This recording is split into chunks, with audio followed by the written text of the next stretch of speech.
Danes zjutraj smo že govorili o tem, da pripravljamo novo strategijo, in ta strategija v tej elektronski dobi je zelo zapletena, kup enih dilem je in kup nekih sprememb, Te spremembe so predvsem na področju družbenega razvoja, razvoja te družbe, predvsem novi kognitivni stili, novi učni stili tudi profesorjev in tako naprej, konec koncev tudi reforme šolskega sistema in pa seveda tudi na področju informacijskih komunikacijskih tehnologij.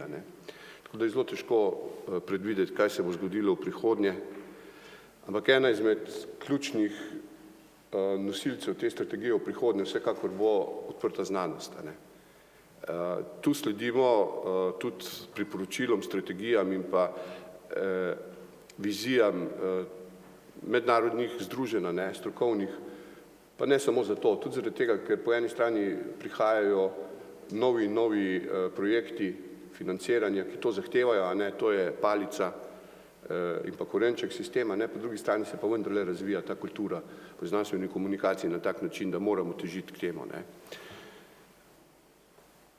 Zdaj, jaz tole malo stališča CTK, ker pač se ukvarjamo s kar velikimi budžeti za literaturo,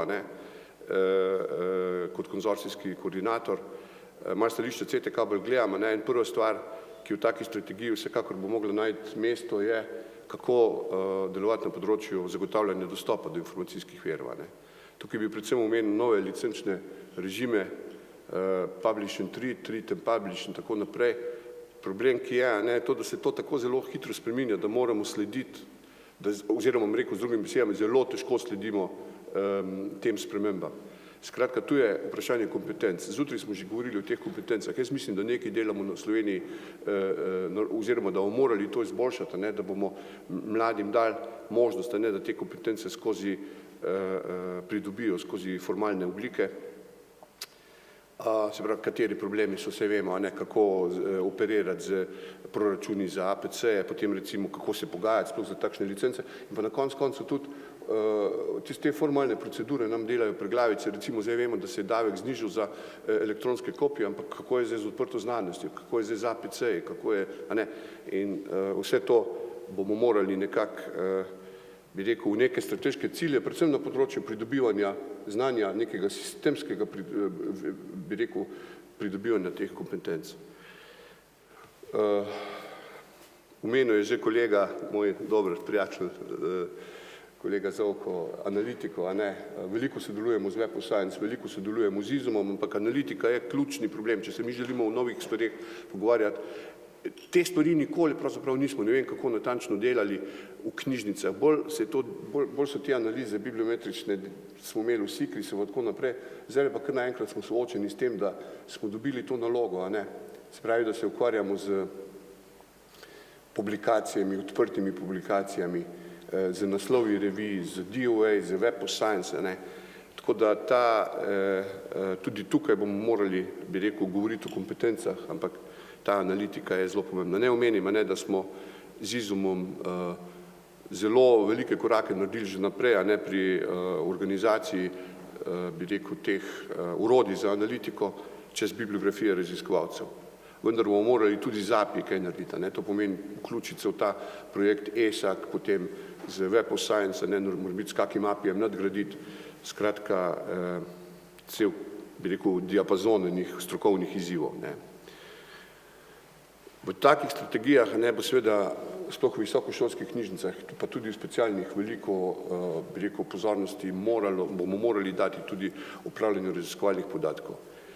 Zdaj, ti koraki, ki gredo v smer, da rečem, nekega ne poenotenja, to ni prava beseda, ampak nekega skupnega pristopa in pa predvsem intenzivne izmenjave znanj, informacij, se mi zdi zelo prava in jaz bi tukaj Duni čestital, se mi zdi, da je prava oseba za to, da to vodi, hkrati, če dodamo še zraven kolega dr. Janeza Štebeta in njihov research data aliens, skupaj lahko naredimo več. In jaz pričakujem, da bo eden izmed ključnih zaključkov v četrtek in v petek to, da se še dobimo, da še delamo naprej in da se še, bi rekel, nekako Mi smo temu rekli v CTK mreža odprte znanosti. Kako bomo to sicer imenovali, ne vem, ampak dejstvo je to, da moramo vzpostaviti neko mrežo tako informacijske podpore in pa usposabljanja raziskovalcev na eni strani, na drugi strani pa usposabljanja delavcev, za data stewardship.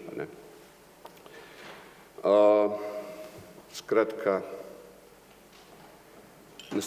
naslednja stvar, ki jo tudi mi seveda mislimo v strategiji zelo drastično izpostaviti, je tako imenovana znanost za državljane, državljanska znanost, citizen science. Glejte, mi smo že rekli, da bomo pozvali vas vse strokovnjake tudi k izdelavi te strategije, ne k pripombam, ampak da boste vi opisali, vas bomo poskušali spraviti na ta nivo. Škoda, da ni več, sem bil presrečen in seveda zelo počaščen, da je bil z nami tudi profesor dr. Mlinar danes, akademik, ki navezala smo stik nekaj mesecev nazaj in zdaj smo v bistvu dnevno na liniji, kar se tega tiče, oba dva razburjena. Prvi problem je že, kako to imenovati. Ampak kaj je namen tega? Knjižnice smo se postavljali v vlogo, ko dejansko imamo moč, ali pa možnost, da smo neke vrste medij, kjer se lahko različni interesi srečujejo. Po drugi plati pa ugotavljamo v CTK strahovite diverzifikacije med uporabniškimi skupinami. Naša uporabniška skupnost je razbita. Raziskovalci ne hodijo več v knjižnice. Imamo polno knjižnico, nabito knjižnico študentov. Potruditi se moramo, da bomo sinergijo med temi uporabniškimi skupinami izpostavili. Kajti to gre zmeraj bolj narazen in to ni, bi rekel, produktivno. Tako da to državljanska znanost ali znanost za državljane je en vidik tega, kar lahko uporabimo v to smer. Gre pa za to, da je to win-win situacija. Raziskovalci bodo, bi rekel, bolj vidni, promocija tega dela bo boljša, kako bolj kakovostna, da ne bomo spet prišli v situacijo, ko bodo govorili, da tam po Štefanu hodijo ljudje v belih haljah z belimi bradami, kar tako. Hkrati bodo pa ljudje, širša javnost, dobila znanje, ki ga pač želijo. Seveda so nekatere implikacije malo širše, veliko se bomo v knjižnicah v prihodnje ukvarjali in spodbujali poštene sisteme evaluacije znanstvenega dela, se pravi ne zgolj samo v teoriji, ampak tudi potem v praksi. Tukaj bomo v podporo financerjem. Velika vloga knjižnic v prihodnje in tudi velike dileme okrog tega so, kako sodelovati z infrastrukturo, to je sploh problem na nek način, tudi ta infrastruktura v Sloveniji v resnici imamo zelo veliko, ampak je zelo razbita. Na koncu za mano bomo imeli predavanje še o univerzitetni založbi Primorske univerze, v Mariboru so vzpostavili univerzitetno založbo tudi na sodobnih teh temeljih, govorimo o raziskovalnih podatkih, govorimo o podpori financerjem kot založnikom s temi platformami in to bo moje stališče je, da bodo vse to morali opraviti knjižnice. Vse se dotika na nek način bibliografskega dela oziroma znanja na tem področju. Enako s politikami, kako te politike podpreti, kako svetovati, kakšne politike in mandate vzpostaviti. In pa na koncu seveda, to je tudi ena izmed tem današnje eno kratko okroglo mizo bomo še naredili, kaj pravzaprav je odprta znanost in kaj spodbuja. Ali govorimo zgolj samo po eni strani slišimo zgolj samo o nekih obvezah, zdaj moramo pač dati te podatke za to, da bomo dobili denar, ali govorimo dejansko o nekih kulturnih, pravzaprav o spremembi kulture znanstvenega komuniciranja. Kot sem že omenil, ta katekizem se danes vleče in že kar nekaj časa, to so stvari, ki so zanimive. Skratka, knjižnice moramo spodbujati, bi rekel, pošteno znanost, odprta znanost je poštena, ampak prav pošteno, spodbujati moramo raziskovalno integriteto, spodbujati moramo spremembe v evaluacijskih procesih, tako da to so tudi lahko naloge. Na koncu pridemo do tega, če vse to združimo, naša velika naloga, da veliko smo se pogovarjali o informacijski pismenosti, ampak pogovarjati se moramo začeti o pismenosti na področju odprte znanosti, ki mislim, da je del informacijske pismenosti. Danes smo videli, da je Dunja govorila danes o teh, bi rekel, certifikatih oziroma o certificiranih trenerjih ali pa tako naprej. Kdo pa to drug bo kot pa mi? In dejstvo je to, da vesel in zadovoljen sem, da so tule profesori z nekaterih študijskih programov, da jim lahko povem, da bodo počasi začeli v svoje programe tudi to vključevati.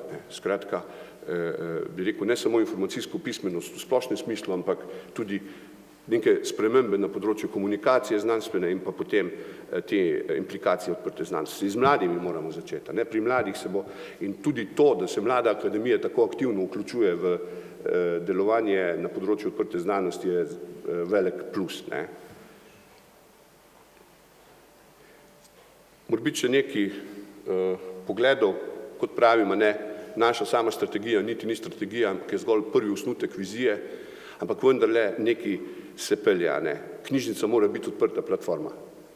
Ne govorimo o odprti znanosti, govorimo o odprtem izobraževanju, ampak odprta v smislu tega, da je, bi rekel, dojemljivo za vsako uporabniško intencijo, se pravi za vsako, bi rekel, vsak predlog ali pa vsako idejo, ki jo uporabniki dajo na mizo. In v tem smislu si želimo, seveda, koliko nam bo to uspelo, bomo videli, uporabnike vključiti na tak način v delovanje knjižnice, da bodo pravzaprav uporabniki z nami dejansko sokreirali vsebine, da bodo uporabniki tisti, ki bodo govorili, kaj mi bomo njihovi izvajalci. In kot čeprav, nekaj primerov je že bilo, ampak vsekakor smo še zmerom vse pri nas v tistem dokaj klasičnem sistemu pult, polica, uporabnika, to bi radi v prihodnje nekako anulirali, kolikor se pač to da. Kot sem že omenil, uporabniške skupine med sabo so zelo povezane. Pri nas, če greste pogledati študenti so pravzaprav solidarni že skoraj do drugega, zelo povezani med sabo. Ampak potem imamo raziskovalce, potem imamo recimo uporabniško skupino v tretjem življenjskem obdobju.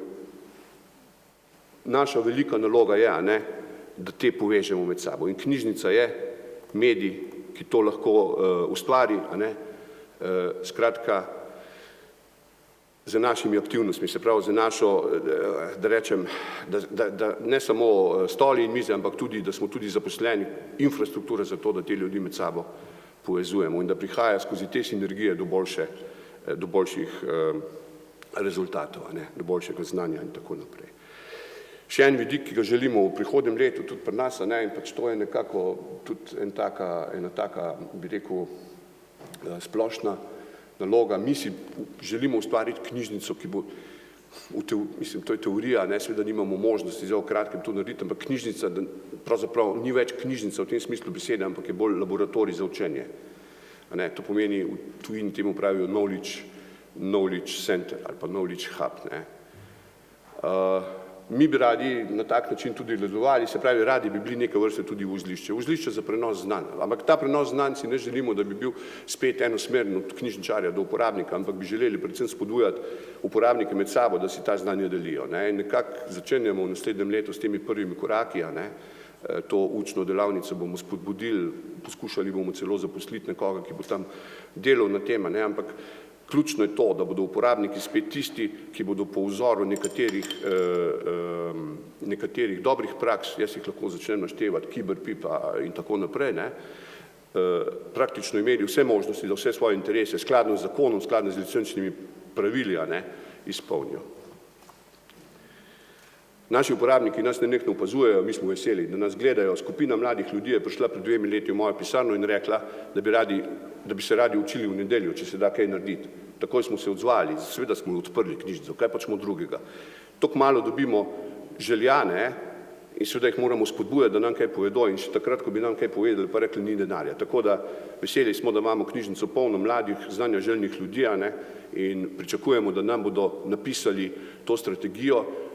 Pisanje strategije bodo vodili študenti bibliotekarstva, mislim, da 5. letnika in že decembra bomo naredili nočajanko z našimi uporabniki, bomo tudi oznanjeni okrog, kjer se bodo študenti bibliotekarstva in mi, bomo pač tako v eni vlogi, z našimi uporabniki pogovorili, kaj bi v prihodnjih 5 letih želeli, kaj bi radi. In potem bomo to napisali na list in gledali tisti list papirja in začeli strukturirati našo strategijo. Zdaj bom prišel tu nazaj, za zaključek bom prišel tu pa nazaj na angleščino. Now, it's something that it's out of this context, but I would like to speak also just a few words about Focus on Open Science event. The purpose of such events, in the picture you see, our intention is to get the best as possible professionals here to exchange skills and to exchange information with our professionals to get better, let's say, conditions for our jobs. We are not closed society, professional society, as we were maybe a few years ago. We have to be open for such ideas. So, but I have to mention Dr. Tiberius Ignat. He supports us through years with not only with skills and knowledge, but also with organizational schemes, scientific knowledge services. And also I would like to thank to Paul Iris, Dr. Paul Iris from UCL, and also to some people from Liber. They supported us through years. I'm glad that this event now, which started in Ljubljana 2015, now is held in more than 10 European countries, from Dublin to London to Barcelona to Kaunas, and yesterday I think so to Graz. Yeah? Okay. Toliko z moje strani, hvala lepa in prijetni vikend vam želim.